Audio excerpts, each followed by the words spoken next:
अस्सलाम वालेकुम प्यारे दोस्तों, आज हम एक बहुत ही दिलचस्प कहानी पढ़ेंगे हातिम ताई और गरीब लकड़हारे की। ये यकीनन आपके लिए सबक आमोज़ होगी। आज से सैकड़ों बरस पहले अरब के एक कबीले में हातिम नामी शख्स पैदा हुआ। वो इतना सखी था कि इसकी सखावत के किस्से दुनिया भर में मशहूर हुए। इसके दरवाजे पर जो शख्स भी आया अपनी ज़रूरत पूरी करके गया। कहते हैं इसे अपने घोड़े से बहुत प्यार था। घोड़ा भी अपने मालिक का वफादार था।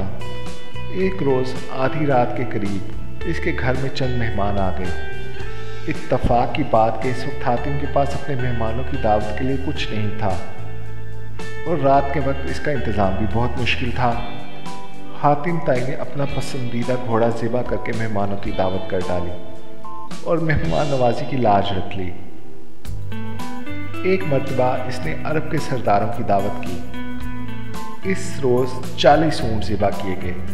दावत ख़त्म हुई, सरदार आपस में इधर उधर की बातें करने लगे। हातिम ताई की गुफ्तगू करने लगे।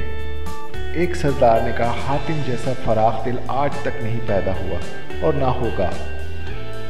क्यों ना ये सवाल हातिम से किया जाए, एक सरदार ने कहा। चुनाचा हातिम से पूछा गया कि इसने अपने आप से ज़्यादा सखी और अजीम इंसान देखा या सुना है। हातिम काफ़ी देर तक सर झुकाकर सोचता रहा और फिर मुस्कुराकर बोला, बहुत ज़्यादा मालो दौलत लुटाने का नाम सखावत नहीं। मेरे नज़दीक सखी और अजीम इंसान वो है जो अपने बड़े से बड़े फ़ायदे के लिए किसी का छोटे से छोटा एहसान भी कबूल ना करे।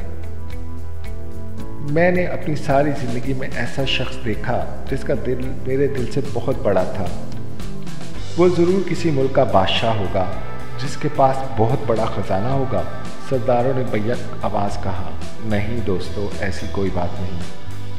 हातिम ताई ने जवाब दिया, वो तो एक लकड़हारा था। तमाम सरदारों ने हैरत से एक मेज़बान को देखा तो हातिम ने कहा, एक रोज़ मैंने सारे शहर की दावत की। मेहमानों को खाना पिलाने के बाद मैं जंगल की तरफ निकल आया। वहाँ मैंने एक बूढ़े शख्स को देखा। इसने अपने सर पर लकड़ियों का एक भारी गट्ठरा उठा रखा था जिसके बोझ से इसकी कमर झुकी जा रही थी। इसके फटे पुराने कपड़े पसीने में भीगे हुए थे। मैंने तरस खाकर इसकी मदद करने का फैसला किया और कहा, बाबा जी, मैं आपसे चंद बातें करना चाहता हूँ। ये कहकर मैंने इसके सर से बोझ उतारने के लिए अपना हाथ बढ़ाया तो वो फौरन पीछे हट गया। फिर इसने अपना बोझ ज़मीन पर रखा और कहने लगा, इंसान को अपना बोझ खुद संभालना चाहिए। लोगों के कांधों पर सवार होकर तो सिर्फ कब्र की तरफ जाया जाता है। मगर बाबा जी, आप इस उम्र में इतनी मेहनत क्यों कर रहे हैं? तो फिर मुझे क्या करना चाहिए? इस गैरतमंद लकड़हारे ने मुस्कुराते हुए पूछा। आपके शहर में हातिम ताई रहता है। वो सैकड़ों इंसानों को हर रोज़ खाना खिलाता है। आप इसके दरवाजे पर क्यों नहीं जाते? ये सुनकर लकड़हारे ने घूर कर मुझे देखा और बड़ी बेनियाजी से कहा, हातिम के 2 हाथ हैं, खुदा ने मुझे भी 2 हाथ अता फरमाए हैं। कितने शर्म की बात है मैं इसकी कमाई हुई रोटी खाऊं। किसी का एहसान उठाने से बेहतर है कि मैं बेजान लकड़ियों का गट्ठा सर पर उठा लूं। सब सरदार हैरान होकर हातिम को देखने लगे तो हातिम ने कहा, वो गरीब इंसान मुझसे बड़े दिल का मालिक था। प्यारे बच्चों, दूसरों पर इन्हिसार करने की बजाय अपने हाथ से रिज़्क़ कमाना बाइस इज़्ज़त है।